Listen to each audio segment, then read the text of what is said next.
What's going on, football fans? Welcome back to a quick update here on Breaking the Birds. Eagles go ahead and trade for Tank Bigsby from the Jacksonville Jaguars. They're running back 2. Pulled up right here, we have the tweet from Adam Schefter broke it. We have Eagles trade for Tank Bigsby for 2026 5th and 6th round pick. Oh, there you go, 5th and 6th round pick. Eagles obviously made a bunch of moves to improve their team here at the end of the preseason, and they continued to do so with the trade for Tank Bigsby here, and also signing Darius Smith earlier in the week as well. So do you want to quickly go through who is Tank Bigsby so we can get to learn him, get to know who he is a little bit better. So Tank was a 3rd round pick in 2023 draft, so he's still got 2 years left on his rookie deal. His rookie season had 50 attempts, 50 rushing attempts, a horrific 2.6 average per attempt. That improved drastically in his last year in his second season. 168 carries for 766 yards, so 4.6 yards average, and 7 touchdowns. That is really, really good. Had 3 fumbles though. Not a humongous number, and also not great. Not good, not great. Just a quick reason why I think they brought him in. Will Shipley suffered an injury against the Cowboys. He was evaluated for a concussion. Turned out he had a broken rib. Now the news out of the word out of Philly is that, or out of the Eagles, is that they traded for Tank Bigsby regardless of the state of Will Shipley and AJ Dillon, and that they wanted to improve their kicking game. I found that a little bit odd. If we go here, if you go to kick returns, he had in 2026 he had 6 returns in kickoff, and he had 0 in punt. 2023, 4 in kickoff, 0 punt returns. I don't know if he returned punts at Auburn. He had some pretty good average, at least last year. Averaged 32.5 yards per return. But he wasn't top 30 in the league in kick returns. So not sure what that whole thing is about.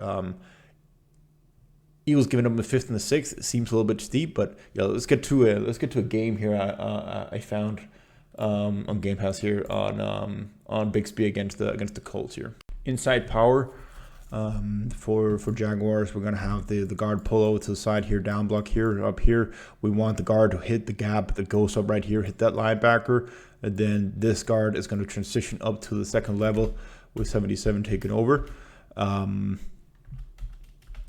They're not really blocking that great. I think Bigsby gets what he can on this rep. If we just slow it down, we take frame by frame, we'll see what he sees. So things are somewhat opening up here. 65 is not doing a great job on his guy, so I think he does a good job of decisiveness, going up there and getting what he can, about 4 yards.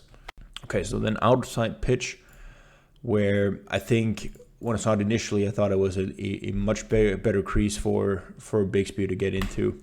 Now it's designed to really get out there in space and follow your big guys.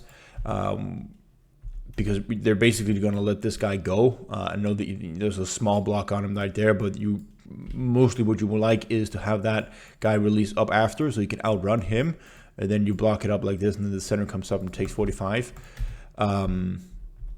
They would have liked to have seen 65 proceed up here at that point.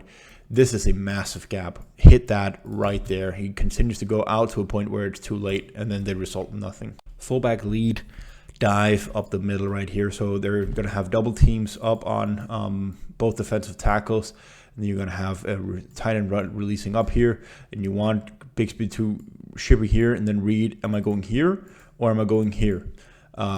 That's the primary responsibility of him. And I think at this point right here, that crease is open, and that crease is more closed because of this guy right here, but also an option. It's a numbers game over here, so that crease is by far the best option. he decides to bounce it outside and doesn't gain a single yard on the play. And in hindsight, you can say, well, that's a good call, because when you look at the defensive tackle right there in the middle, this guy right here, that guy, he closes the gap pretty quickly right there. But I still would argue at that point, even though it's bang bang, he should have proceeded up into the design gap right there. Once again, let's just go frame by frame. We'll see what I mean.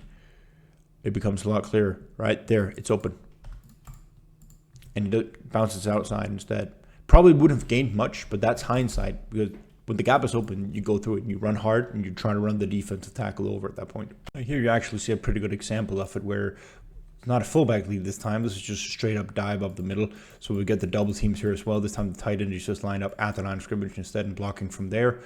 And then he's just supposed to read inside gaps. And then he's got good crease here, good crease here. Again, we don't know what the defensive tackle is going to do, where he's going to go.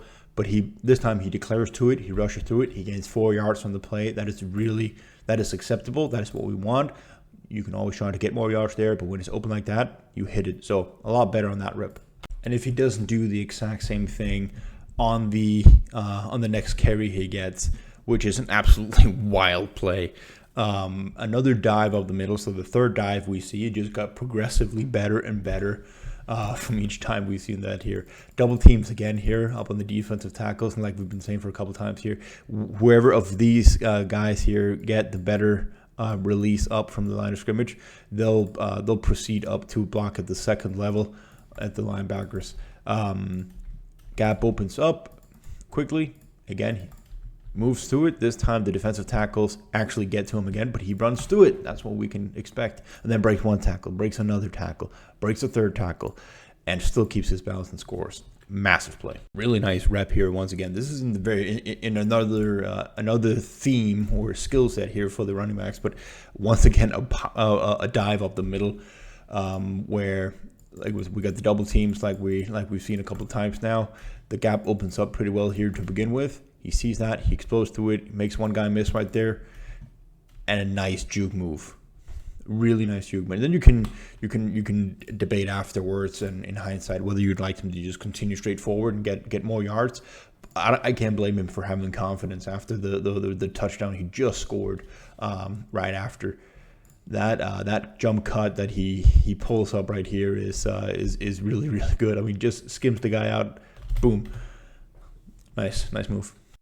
Fake power pitch. So we're going to have pullers here to the other side, going to have a fake fullback lead. Bigsby is going to go to the opposite side right here. And this play is all tank Bigsby. 3 guys right here. Numbers game. Not really fooled too much over there. Really nice jump cut inside. And then explode towards the inside after. And then it's just speed. So he breaks a couple tackles here and burst through breakaway speed for the away from the entire defense. Massive play again. Last carry for him. Too much hesitation on this rep. We're trying to milk the clock here. Dive out the middle once again. The gap is opening right in front of him. And with the breakaway that he just displayed and his ability to shed tackles, that gap has to be hit immediately. There's no reason whatsoever to start dancing around like he does. That's just a poor rep. Showing a little bit of value in the screen game here. Not really too much. I mean, ability to track the ball, catch out of the backfield, and then has speed. He's outrunning a defensive tackle, so not really anything great there. It's okay.